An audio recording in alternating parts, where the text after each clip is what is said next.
तो ये सारी चीज़ें हमने डिस्कस कर ली। लाइट की प्रॉपर्टीज़ हमने जो है ना सबसे इम्पोर्टेंट पॉइंट जो था वो हमने डिस्कस की थी कि हमारी जो ऑपरेशन थिएटर की लाइट्स हैं इसमें मैं किसी भी प्रॉपर्टी का जो है बारे में आपसे पूछ सकता हूँ।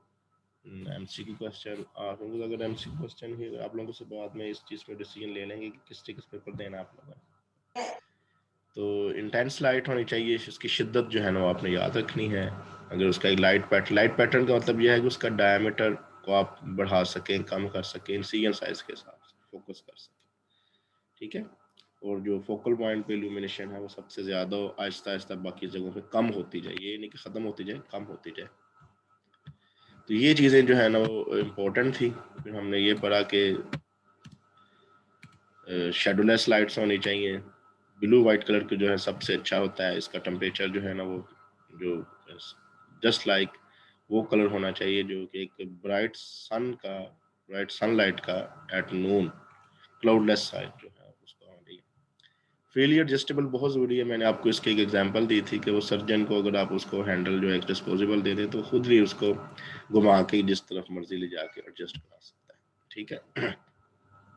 देखें कुछ केसेस में हेड के ऑपरेशन करना पड़ता है तो लाइट को वहाँ पर जाकर एडजस्ट करना पड़ता है, कुछ केसेस में फुट की ऑपरेशन करना है, फुट को वहाँ पर लेके जाना पड़ा है। तो इसलिए एटलीस्ट भी कह लें कि जितना उस ओटी टेबल का एरिया है उतनी तो एटलीस्ट वो ओटी लाइट जो है ना वो घूम के एटलीस्ट उसके अंदर, कभी आप देखेंगे ओटी लाइट के ऊपर गौर कीजिएगा कुछ 7-8 हिंजेस होते हैं ओटी लाइट्स के अंदर। 7-8 तो हजर में ज़्यादा बता दी हैं, 3-4 तो लाजमी होते हैं हिंजेस। अब इतने हिंजेस होंगे तो उस हिंजेस का फ़ायदा ये होगा कि आप उसको किसी भी एंगल में घुमा के, इवन के हमारे जो पुराना पोर्टेबल पुराने जो हम लोग था ऑपरेशन थिएटर, वहाँ पे 2-2 टेबल यूज़ होते थे, तो एक ही लाइट को घुमा के दूसरे टेबल को उसको दूसरे, और अक्सर जगहों पे ऊपर आप इमरजेंसी में देखेंगे 2 ऑपरेशन टेबल जो है वो यूज़ होते हैं, तो वहाँ पे ये फ्रीली एडजस्टेबल का बहुत ज़्यादा फ़ायदा होगा। मिनिमम हीट, ये बहुत इंपॉर्टेंट पॉइंट है। हीट नहीं ज़्यादा, एलईडी बल्ब मैंने इसके लिए कहा था कि जो सबसे ज़्यादा सूटेबल है, हेलोजन बल्ब में बारे हमने पढ़ा था कि वो उनकी लाइफ इतनी ज़्यादा नहीं होती, ठीक है। और ये जो एलईडी बल्ब है इनकी लाइफ भी अच्छी है और हीट भी प्रोड्यूस नहीं करते। तो अब आप ये पॉइंट याद रखना कि एलईडी बल्ब सबसे ज़्यादा। और 7th पॉइंट हमने बोला था कि इनको आप इजीली क्लीन कर सकते हैं और मेंटेन। उसके बाद अगला पॉइंट आ जाता है हमारा piped in gases, computer lines and electrical system. Vacuum for suction, anaesthetic gases evacuation, compressed air, oxygen and nitrous oxide may be piped into the operating room। ये सारी की सारी चीज़ें जो आप पाइप्स की मदद से ऑपरेशन थिएटर में लेके आते हैं। अब ये भी याद रखिएगा कि पाइप्स जितनी भी गैसेज आती है, अगर बेस्ट है कि, बल्कि बेस्ट क्या, जो अच्छे ऑपरेशन थिएटर होते हैं आपके इर्द गिर्द जितने भी हैं, और फिर जो टर्शरी केयर के हॉस्पिटल उनमें ये अंडरग्राउंड ही है, ये कह लें कि अंडर वॉल्स हैं, ऊपर नहीं है। तो सबसे पहले सक्शन के लिए वैक्यूम, ये भी अगर बेस्ट है कि आप वैक्यूम सक्शन मशीन रखें बजाय इसके कि वो वैक्यूम दीवार के अंदर फिक्स हो। एनेस्थेटिक गैसेस इवैक्यूएशन के लिए भी एक सिस्टम है, उसे पढ़ेंगे, अभी डिस्कस करेंगे। कंप्रेस्ड एयर, ऑक्सीजन जो हमारी होती है वहाँ पे नाइट, उसमें एनेस्थीसियम यूज़ होती है, नाइट्रस ऑक्साइड, ये सारी की सारी पाइप इन जो है ऑपरेशन थिएटर में हो। और इसके आगे वो हम लोगों ने पढ़ा है कि पिन एंड एक्स सिस्टम लगा होता है। The outlets may be located in the wall or suspended from the ceiling in either a fixed rotating boom or a retractable column। Fix rotating boom, अच्छा ये कहता है इनके आउटलेट्स जो है वो मैंने आपको बताया है, यहाँ दीवार के अंदर फिक्स होते हैं, या जैसे मैंने आपको बताया था कि सीलिंग माउंटेड होते हैं और उस छत से लटके हुए होते हैं। उसके अंदर आप जो है ना पिन इंडेक्स सिस्टम के तहत बताया कि भाई ऑक्सीजन का कलर ये है, नाइट्रस ऑक्साइड का कलर ये है, तो उसके अंदर आप एडजस्ट कर सकते हैं। The anesthesia provider needs at least 2 outlets for oxygen and suction and 1 for nitrous oxide। At least ये इतने 3 तो मस्ट है, ठीक है, ऑक्सीजन के लिए, सक्शन के लिए और नाइट्रस ऑक्साइड के लिए। कंप्यूटर लाइंस जो है ना ये भी पाइप्ड इन जो है ना वो सम ऑपरेशन थिएटर्स में कंप्यूटर्स की जरूरत होती है, तो इसके लिए भी जो वायरिंग है वो कहता है कि वो भी जो है ना अंडरग्राउंड ही हो तो बेहतर है। जो कंप्यूटर्स हैं या पर्सनल कंप्यूटर्स हैं are commonly located adjacent to the anaesthesia machine and the circulating nurse writing desk. वहाँ पे साथ सर्कुलेटिंग नर्स का राइटिंग डेस्क होता है, तो कंप्यूटर लाइंस जो है ना वो भी यहाँ पे। लेकिन आजकल तो है ये सिस्टम ख़त्म हो गया है। पुराने ज़माने में ये पीसीज वगैरह जो है ना यूज़ होते थे, आजकल बेस्ट ये है कि लैपटॉप्स जो है ना वो यूज़ है। Additional lines may be attached to computer used in the specialties such as neurosurgery which uses immediate computer tomography। ठीक है, तो आपका अगर लैपटॉप या डेस्कटॉप जो भी आप वहाँ पे रखा हुआ है तो उसके अंदर ये सारी चीज़ें होनी चाहिए कि आप उसको उस डेस्कटॉप को आप सीटी स्कैन की मशीन के साथ अटैच कर सकें, कुछ शॉर्ट किस्म की होती है, या आप उसको एक्सरे मशीन के साथ अटैच कर सकें, या आप उसको किसी भी और मशीन जो कि आप ऑपरेशन थिएटर में यूज़ कर सकते हैं। तो एडिशनल लाइंस वहाँ पे होनी चाहिए। अब इनके कनेक्शन जो है वो भी अंडरग्राउंड होने चाहिए। Electrical outlets are grounded and must meet the requirement of the equipment that will be used. ये भी मैंने आपको बता दिया कि मोस्टली कोशिश यही करनी चाहिए कि जितनी भी मशीन्स ऑपरेशन थिएटर में यूज़ हो रही हैं उनकी तो खैर चले अपनी वायर्स होंगी, लेकिन उनकी जो आउटलेट्स हैं वो अंडरग्राउंड, ये ओपन वायरिंग जो है ना वो not allowed in the operation theatre. ठीक है, some machines require 220 volt power lines, others operate on 110 volt.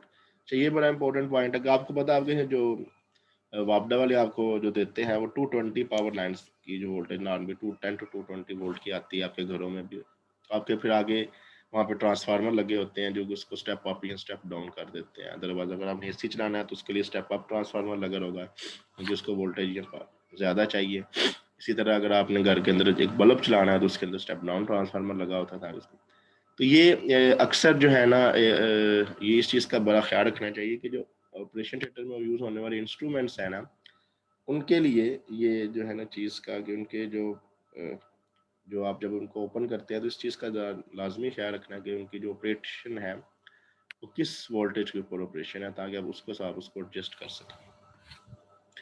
Ceiling mounted booms are strategically placed for bringing piped in gases, ये बता चुका हूँ। Vacuum lines and electrical outlets close to the operating, छत के साथ mounted होती हैं, लटकी हुई होती हैं, तो आपने उसको जो है ना उस हिसाब से जो है ना वो जो भी है पाइप्ड इन गैसेस हैं, वैक्यूम लाइंस हैं या इलेक्ट्रिकल आउटलेट्स हैं, वो आप उसको उस हिसाब से रेट करवा सकते हैं।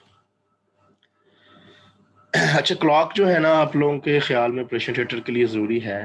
तो yes, it is very necessary. तो क्लॉक्स जो है ना ये ज़रूरी है। 2 clocks should be in operating room ताकि सर्जन को जो है ना वो गर्दन मोड़ के जो है ना वो ना जाना पड़े। एटलीस्ट 2 क्लॉक जो सर्जन की विजन के जो है ना वो सामने हो, या सर्जन अगर किसी से कहे टाइम बता दो तो बंदा जो उसको इजीली टाइम जो है ना वो देख सके, या सर्जन खुद भी जरूरी नहीं है खैर के सर्जन के इर्द गिर्द लोग हैं। एक स्टैंडर्ड क्लॉक एनालॉग और डिजिटल कोई भी है for basic time observation should be visible from the field. Time elapsed clock, अच्छा ये भी है कि अगर आप ऐसा क्लॉक भी वहां पे रख दें जो कि आपको वार्निंग सिग्नल देता रहे कि भाई आपकी सर्जरी को इतना टाइम हो गया, कि आपको पता चल जाए कि भाई सर्जन को एक इतने से टाइम में ये सर्जरी परफॉर्म करनी थी, या उसको नेक्स्ट टाइम की सर्जरी का शेड्यूल थी, तो उसे पता चल जाए कि भाई इतना टाइम जो है ना पास हो चुका है। तो ये दोनों क्लॉक्स का फायदा ले सकते हैं। This may be used during surgical procedure for total arterial occlusions which use for perfusion techniques। हाँ जी, ये अगर आपने फर्ज करो आर्टरीज को अगर निकाला है तो आर्टरीज में अगर ओक्लूजन की है, ओपन की है आर्टरी सर्जरी के लिए, तो उसमें जो परफ्यूजनिस्ट होता है उसको मसलन एक खास एरिया के लिए एक खास टाइम के लिए जो है ना उसको वो यूज़ कर सकता है। या इट इज़ जस्ट लाइक आपने टॉनिकेट यूज़ किया तो टॉनिकेट भी अगर आप किसी खास जगह पे, मैंने अगर आपको पढ़ाया था इंस्ट्रूमेंट्स में, तो 40 से 45 मिनट से ज़्यादा आप टॉनिकेट किस जगह पे लगा के जो है ना वो सर्जरी परफॉर्म नहीं कर सकते। ठीक है, आपको पता है कि अगर किसी जगह का अगर पेशेंट को आप अगर उसकी आर्म की सर्जरी कर रहे हैं तो वैसे तो उसको जिए देना चाहिए क्योंकि बहुत बड़ी सर्जरी आर्टीरियल सर्जरी है, लेकिन उस कंडीशन में अगर आप वहाँ पे जिए उसको नहीं दे सकते तो एक टेक्निक होती है, उसमें आप लोग टोनिकेट बांध देते हैं उससे थोड़ा सा पीछे। वो टोनिकेट क्या करेगा, नर्व सप्लाई को रोक देगा जब उसे बांधेंगे न्यूमेटिक टोनिकेट को। ठीक है, लेकिन उसका टाइम ड्यूरेशन जो है ना वो 40 टू 45 मिनट ज़्यादा नहीं होना चाहिए, इसलिए उस टाइम के लिए भी कह लें कि क्लॉक की बहुत ज़्यादा ज़रूरत है। Cabinets and cords जो है each operating room में भी supplied with closed in stationary cabinetry unless a card system or pass through entry system is used। कहता है कि अगर तो अच्छी बात यह है कि स्टेशनरी कैबिनेट वहाँ पे मौजूद हो, क्लोज्ड इन हो यानी कि दीवार के अंदर फिक्स हो। अगर वो कार्ड सिस्टम है तो वो भी चल सकता है, या कोई पास थ्रू एंट्री सिस्टम वो आ रहा है जा रहा है कार्ड को आप लेके आ जा रहे हैं तो वो भी ठीक है, आप उसको सफाई करके टेम्परेरी तौर पर लेके जा सकते हैं। The supplies for the types of surgical procedure done in that room are stocked। ये हम लोगों ने भी ऐसे ही किया हुआ था कि हमारी जो कार्ड्स थी हम लोगों ने उसके ऊपर एक दिन में स्टार्ट इस्तेमाल होने वाली सारी जो है ना वो जो सप्लाईज थी वो उसके अंदर रख लेते थे मुख्तलिफ किस्म के उसके उस कैबिनेट्स कार्ड्स के अंदर भी कैबिनेट्स बना के ड्रॉर बना के कि इसमें ये हमने किया होता था। ठीक है, हमें पता होता था कि भाई जो बंदे वहाँ पे काम कर रहे हैं किस पॉइंट के ऊपर ये चीज़ जो यहाँ पड़ी हुई है। ठीक है, तो ये आप यूज़ कर सकते हैं कार्ड्स को। ये डजंट मीन कि आप ऑपरेशन थिएटर में कोई कार्ड वगैरह लेके नहीं आ सकते। ग्लास शेल्फ, शीशे के वो कहते हैं शेल्फ्स बनाए हैं, स्लाइडिंग डोर्स प्रोवाइडिंग के ease in finding and removing items. तो आपको पता चले कि भाई कौन सी चीज़ कहाँ पड़ी हुई है, तो आप उसके अंदर शीशे के शेल्फ इसलिए ज़रूरी है कि पता हो कि भाई नज़र आ रहा बाहर से कौन सी चीज़ कहाँ पड़ी हुई है। स्लाइडिंग डोर्स जो है ना वो फ़ायदा देंगे आपको ये काम करने। फर्नीचर अदर इक्विपमेंट कहता है stainless steel furniture is plain durable and easily clean. अगर जो फर्नीचर आप वहाँ पे यूज़ कर रहे हैं, ठीक है, जैसे टेबल वगैरह है, साइड टेबल है, बैक टेबल, ये सारी चीज़ें ऑपरेटिंग रूम के रिक्वायर्ड होती हैं, ये वो कहता है स्टेनलेस स्टील की बनी हुई तो अच्छी होती हैं, प्लेन होती हैं, ड्यूरेबल होती है, आसानी से क्लीन हो सकती हैं। Each operating room is equipped with the following basic items. अब क्या क्या चीज़ें इसमें होती हैं, कह रहा है ऑपरेटिंग बेड है with mattress covered with an impervious surface. जो हमारा ओटी टेबल है या ऑपरेटिंग बेड है उसके ऊपर ज़ाहिर है मैट्रेस होता है। ठीक है, विद इम्परवियस सरफेस, इसके अंदर ज़ाहिर है एक ऐसी सरफेस है जिसके अंदर चीज़ें गुजर सकती हैं। फोम और जेल कंस्ट्रक्शन का होता है। Attachments for positioning the patient, ये सारी चीज़ें उसके साथ होती हैं। आपको पता ओटी टेबल के बारे में डिटेल से आप लोगों ने जो है ना टेक्नोलॉजी 1 में है वो डिटेल से पढ़ा होगा, यहाँ पे मैं उसको नहीं बता। इंस्ट्रूमेंट टेबल होता है जिसको बैक टेबल आता है। मायो स्टैंड होना जो है ना वो बहुत ज़रूरी है। Small tables for gown and gloves, anaesthesia machine, sitting stools, surgeon को बाद सर्जरीज बैठ के करनी पड़ती है। इवन के एनेस्थीसिया प्रोवाइडर जो है उसको भी बैठने की जरूरत पड़ती है, इसलिए सिटिंग स्टूल्स भी ऑपरेशन थिएटर में आ सकते हैं। आईवी पूल्स या आईवी सोल्यूशन बैग्स ये ज़रूरी हैं। सक्शन कनिस्टर्स मस्ट है, सक्शन की बहुत ज़्यादा ज़रूरत पड़ती है सर्जरी में। किक बकेट्स ये भी ज़रूरी है कि आपने अगर कोई चीज़ यूज़ की है तो आप उसे फेंकना चाहते हो तो आप उसे ऑपरेशन थिएटर में बाहर नहीं फेंकने जाएंगे, तो किक बकेट्स जो है ना ऑपरेशन थिएटर में मौजूद होते हैं। लॉन्ड्री हैम्पर फ्रेम ये वैसे ऑपरेशन थिएटर के अंदर नहीं होना चाहिए, ये ऑपरेशन थिएटर के साथ जो मुंसलिक कमरा है वहाँ पे होना चाहिए, या पोस्ट अप रूम जहाँ पे आप वहाँ पे आप लॉन्ड्री हैम्पर फ्रेम बना सकते हैं। राइटिंग सरफेस बहुत ज़रूरी है, रिकॉर्डिंग काफ़ी ज़्यादा होती रहती है। और कंप्यूटर स्टेशन ये भी कह लें नेसेसरी और अननेसेसरी के दरमियान वाली चीज़ें हैं। कुछ ऑपरेशन थिएटर में ज़रूरी है, कुछ ऑपरेशन थिएटर में नहीं ज़रूरी।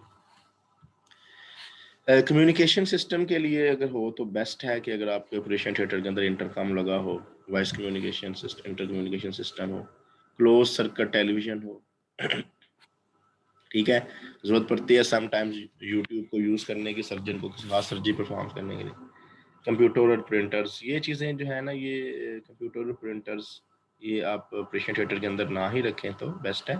उसके जो से जो अटैच्ड हैं ऑफिस हैं या कोई भी ऐसा कोई रूम बनाओ जो उसके साथ है, यानी कि हमने साथ जो रूम रखा हुआ है उसके अंदर भी ये चीज़ें हो सकती हैं।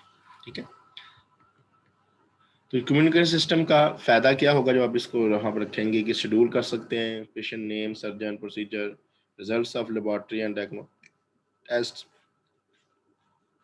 यानी कि आपको अगर लेबॉर्ट्री और डायग्नोस्टिक टेस्ट जो है वो आपको ऑनलाइन ही अगर आपके ऑफिस में आ जाए, बजाय इसकी कोई फिजिकल फाइल्स के अंदर अटैच हों, तो या सम टाइम आप इमरजेंसी टेस्ट के लिए भेज देते हैं तो आपको ऑनलाइन मिल जाए तो ये बेस्ट है। सर्जन्स प्रेफरेंस कार्ड आपको पढ़ाया था कि ये भी ऑनलाइन कंप्यूटर के ऊपर तैयार होता है विद कैपेबिलिटी टू, उसको आप अपडेट भी कर सकते हैं, ज़ाहिर है उसमें चेंजिंग कर सकते हैं, सॉफ्ट नोट में होगा। Inventory of supplies and equipment provided and use, अच्छी बात यह है कि आप जो जो इस्तेमाल कर रहे हैं उसका रिकॉर्ड आता जाए, इक्विपमेंट जो जो यूज़ हो रहा है। Charges for direct patient billing, हाँ प्राइवेट में ये काम चलता है, गवर्नमेंट में चलता है कि पेशेंट की जो है ना जैसे जैसे ऑपरेशन थिएटर में जो जो चीज़ें यूज़ हो रही हैं उसको आप चार्ज करते रहें, उसका आप बिल बनाते रहें साथ साथ, ताकि पेशेंट को बाद में दिया जा सके। Intraoperative nursing interventions, nursing intraoperative जो भी अगर उनको कुछ चीज़ सिखानी हो तो आप उसको उसके लिए कम्युनिकेशन सिस्टम को यूज़ कर सकते हैं। Timing parameter including anaesthesia procedure and room turnover, ये सारी चीज़ें कम्युनिकेशन सिस्टम से फायदा सकते हैं। इंसिडेंट रिपोर्ट्स, कोई ऐसा सेंटिनल इवेंट आ गया तो उसको आपने रिपोर्ट करना ज़रूरी है तो वो भी यहाँ पे हो सकता है। और पोस्ट एनेस्थीसिया केयर इन रिकवरी या पोस्ट एनेस्थीसिया केयर यूनिट में, ये सारे के सारे वहाँ पे कम्युनिकेशन सिस्टम बहुत ज़रूरी है।